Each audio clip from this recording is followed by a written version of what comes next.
बिस्मिल्लाहिर्रहमानिर्रहीम। अस्सलाम वालेकुम। दुबई हुकूमत ने ख़बरदार कर दिया। उन्होंने कहा अगर दुबई में रहना है तो आपने ये 3-4 बातों पे अमल करना है, नहीं तो आपको सज़ा भी मिलेगी, डिपोर्ट भी कर दिया जाएगा। सबसे पहले उन्होंने कहा है कि आप जो है जो कोरोना की एक नई लहर जो पूरी दुनिया में सुनने में आ रहा है कि ख़तरनाक है, उसके बारे में दुबई में आप लोगों ने बात नहीं करनी। अगर आपने बात की, फैलाई, हम तक पहुंची तो आपको सज़ा दी जाएगी, रिपोर्ट भी, यानी कि और भी उन्होंने जुर्मानों का ऐलान किया। दूसरे नंबर पे उन्होंने कहा किसी हुक्मरान के ख़िलाफ़ या सख्त बात भी की ना तो आपको 25 साल कैद, 4 लाख दिरहम जुर्माना भी किया जाए, या दोनों भी हो सकते। फिर उन्होंने कहा है कि आप अगर दुबई में कोई एक्सीडेंट होता है और कोई मसला होता है, उस एक्सीडेंट की आप तस्वीर खींच के सोशल मीडिया में लगा देते तब भी आपको जुर्माना किया जाएगा, सज़ा होगी, डिपोर्ट भी किया जा सकता है। हाँ, उन्होंने कहा कि अगर आप दुबई में रह के व्लॉग्स बनाते हैं, बड़ी अच्छी बात है। उन्होंने कहा कि हमारे दुबई का पूरी दुनिया को पता चलता है, टूरिस्ट बढ़ता है इससे। लेकिन उन्होंने कहा कि हम इस बात पे कॉम्प्रोमाइज़ नहीं करेंगे। आप व्लॉग्स बनाएं,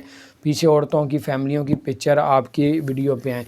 अगर आपके बीच में किसी की वीडियो आ गई, उसको आप लोग चेहरे को धुंधला कर दें, ना किया तो फिर भी आपको सज़ा की जाएगी, डिपोर्ट भी कर दिया जाएगा। तो ये कुछ खबरें थी, मैंने इसलिए बताया, मैंने कहा आपके साथ शेयर करूं ताकि आप बड़े जुर्माने से बच सकें। अल्लाह ताला आप सबको और हम सबको हर तरह की मुश्किलात से बचा के रखे। अगर आपने हमारे चैनल को सब्सक्राइब नहीं किया, ज़रूर सब्सक्राइब कर दें, बेल आइकन प्रेस कर दें ताकि नहीं